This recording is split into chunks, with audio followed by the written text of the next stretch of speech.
Hello my dear friend, बाळांनो, very warm welcome. आज आपल्याला MST-CET बद्दल डिटेलमध्ये समजून घ्यायचं आहे.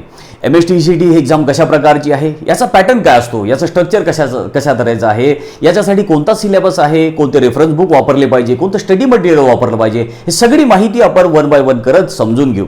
तुमच्यापैकी बरेचसे मुलं जे आहे 12वी झाली की त्यांना CET द्यायची आहे, कोणाला फार्मसीला जायचं आहे, कोणाला ॲग्रिकल्चरला जायचं आहे आणि त्याच्यासाठी CET कंपल्सरी आहे. पण तुमच्यापैकी खूप सारे असे मुलं आहे की ज्यांना CET बद्दल अजूनही माहिती नाही. त्यासाठीच आपण हा व्हिडिओ बनवलेला आहे. हा व्हिडिओ बघितल्यानंतर तुम्हाला CET बद्दल पूर्ण माहिती येऊन जाईल. तुमच्या सगळ्या कन्सेप्ट ज्या आहेत त्या CETच्या क्लिअर होऊन जातील. आता आपण CET बद्दल सगळं माहिती तर घेणारच. त्याच्या अगोदर तुम्हाला एक महत्त्वाची बातमी सांगायची आहे. आणि ज्यांचं 12वी मध्ये मॅथमॅटिक्स नाही, ज्यांना मॅथमॅटिक्सची भीती वाटते, त्यांच्यासाठी तर एक आनंदाची बातमी आहे. कोणती आहे ही आनंदाची बातमी?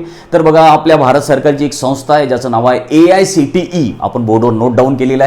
त्याचं AICTE याचा फुल फॉर्म आहे all India council of technical education. आता ही संस्था जी आहे ही आपल्या भारतामध्ये जे काही टेक्निकल कोर्सेस चालतात, सगळे इंजिनिअरिंग साईट, सगळे टेक्निकल कोर्सेस, तर या टेक्निकल कोर्सेस कसे असले पाहिजे, याचा सिलेबस कसा असला पाहिजे, त्याची ॲडमिशन प्रोसिजर वगैरे हे सगळं डिसाईड करायचं काम हे AICTE करत असते. आता या AICTEने 2021 मध्ये एक महत्त्वाचा निर्णय घेतला आणि तो महत्त्वाचा निर्णय आहे की ज्या मुलांचं 12व्या वर्गामध्ये मॅथमॅटिक्स नाही असे मुलं सुद्धा आता इंजिनिअरिंगला ॲडमिशन घेऊ शकतात. म्हणजे फॉर एक्झाम्पल की समजा आता तुमचं 12व्या वर्गामध्ये फिजिक्स आहे, केमिस्ट्री या बायोलॉजी हे 3 सब्जेक्ट आहे, तुमचं मॅथमॅटिक्स नाही, तरी सुद्धा हे 3 सब्जेक्ट घेऊन तुम्ही मेडिकल फील्डला तर जाऊ शकताच, तुम्हाला इंजिनिअरिंगला पण ॲडमिशन भेटू शकते. तसा हा एक त्यांचा महत्त्वाचा निर्णय आहे. म्हणजे आता ज्यांचं मॅथमॅटिक्स, ज्यांनी 12वी ड्रॉप केलेलं आहे, त्यांच्यासाठी ही आनंदाची बातमी आहे. हे 3 सब्जेक्ट घेऊन सुद्धा आता ते इंजिनिअरिंगला जाऊ शकतात आणि मेडिकलसाठी तर त्यांचा ऑप्शन आहेच खुला. तसा हा एक महत्त्वाचा निर्णय आहे. आता आपण वळू आपल्या CETच्या माहितीबद्दल. तर बघा, CETचा सगळ्यात आधी आपण हा पॅटर्न समजून घेऊ. काय तर बघा, आपण ही जी CETची जी एक्झाम आहे ही आपल्या महाराष्ट्र सरकारची जी CET सेल आहे त्या CET सेलतर्फे ही एक्झाम घेण्यात येते दरवर्षी. एव्हरी इयर, प्रत्येक वर्षी ही एक्झाम घेण्यात येते. त्याचबरोबर ही एक्झाम जी आहे ही ऑनलाईन पद्धतीनं होते. मागच्या काही वर्षापासून ही एक्झाम ऑनलाईन होत आलेली आहे. तुम्हाला पेन पेन्सिल न्यायचं काम नाही, बस कम्प्युटरवरती ही एक्झाम होते. आणि ही एक्झाम जी आहे ही MCQ बेस्ड असते. MCQच्या मल्टिपल चॉईस क्वेश्चन्स याच्यामध्ये विचारल्या जातात. जसं की एक क्वेश्चन्स असतो आणि त्याचे 4 ऑप्शन तुम्हाला दिले जातात. तर अशा तऱ्हेने हे MCQ बेस्ड एक्झाम आहे की जी प्रत्येक वर्षी होते. आता ही जी MST-CET आहे याला आधी तर खूप महत्त्व होतं. जे MBBS आहे, BDS आहे, BAMS आहे, हे सगळे जे फील्ड आहे हे आधी MST-CETच्या थ्रूच ॲडमिशन याच्या होत होत्या. पण नंतर मग जेव्हा नीट आली तर या CETचं महत्त्व कमी होत गेलं. याच्यामधून नंतर MBBS काढून टाकण्यात आलं. मग काही दिवसानंतर याच्यामधून BMS, BDMS हे सगळे कोर्सेस काढून टाकले, नर्सिंग पण काढून टाकलं. आता याचं महत्त्व कमी झालेलं आहे. फक्त आता फार्मसी किंवा मग ॲग्रिकल्चर वगैरे या फील्डला जर तुम्हाला जायचं असेल त्याच्यासाठीच फक्त CET आता द्यावी लागते. अदरवाईज बाकी तर सगळे जे कोर्सेस आहेत ते आता नीटमधून होतात.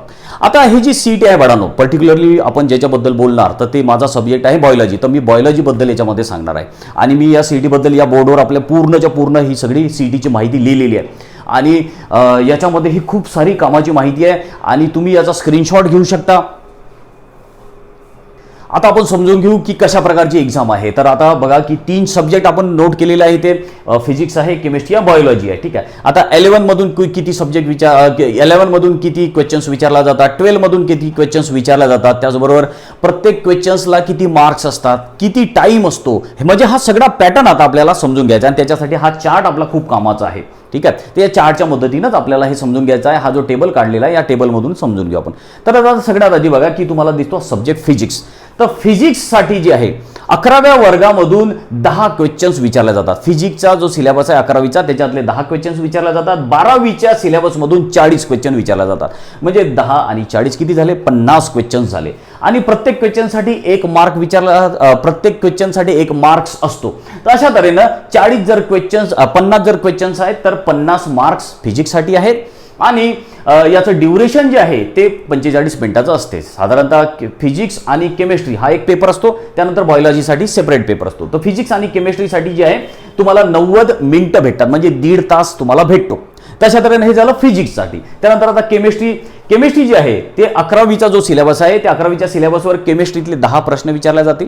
त्यानंतर 12वीच्या सिलेबसमधून 40 क्वेश्चन्स विचारले जातील. अशा तऱ्हेने झाले 50 क्वेश्चन्स आणि प्रत्येक क्वेश्चनला 1 मार्क असतो. तर अशा तऱ्हेनं ही केमिस्ट्रीवरती तुम्हाला 50 मार्काला विचारला जाईल. त्यानंतर आता याच्यासाठी ड्युरेशन आहे परत 45 मिनिटं, ठीक आहे, पाऊण तास. आणि फिजिक्स केमिस्ट्रीसाठी दोघांसाठी 90 मिनिटं आपल्याला दिलेलं आहे, 1.5 तास.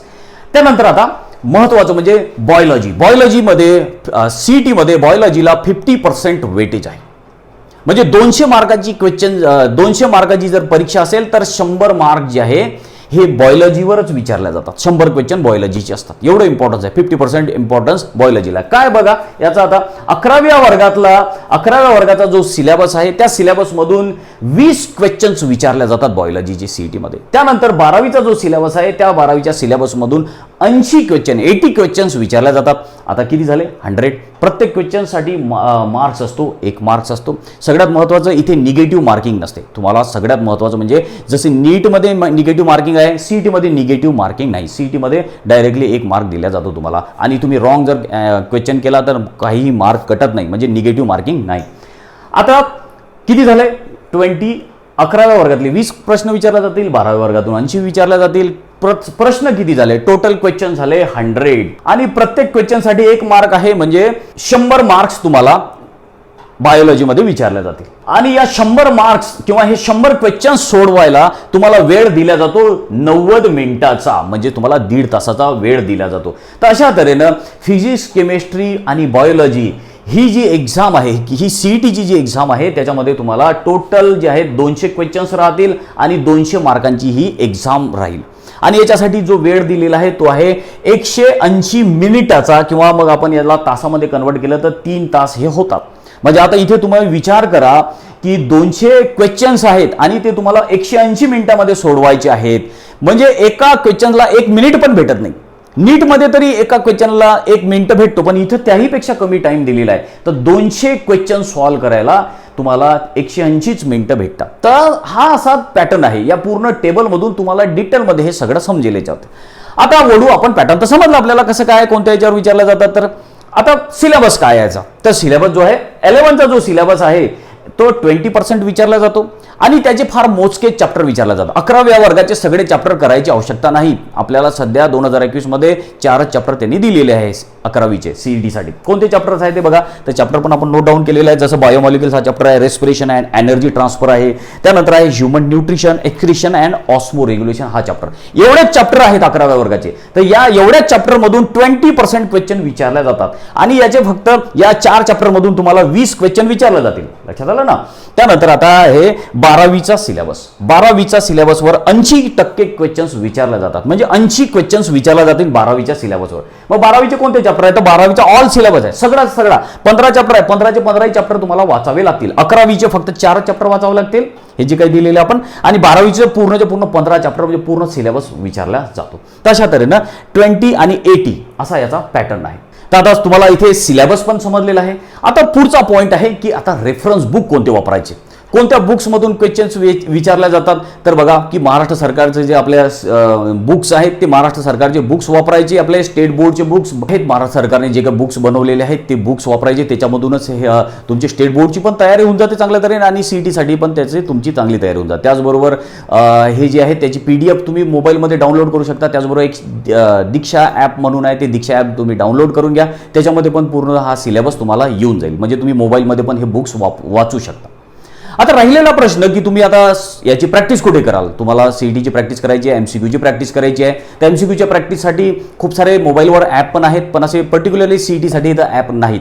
तर आता तुम्हाला काही बुक्स मार्केटमध्ये चांगले अवेलेबल आहेत, त्या मार्केटमधून बुक आणायचे आहेत. जसं की तुम्हाला अरिहंत प्रकाशनचं बुक असेल MCQसाठी, CETसाठी. त्याचबरोबर आहे टार्गेट पब्लिकेशनचं बुक आहे.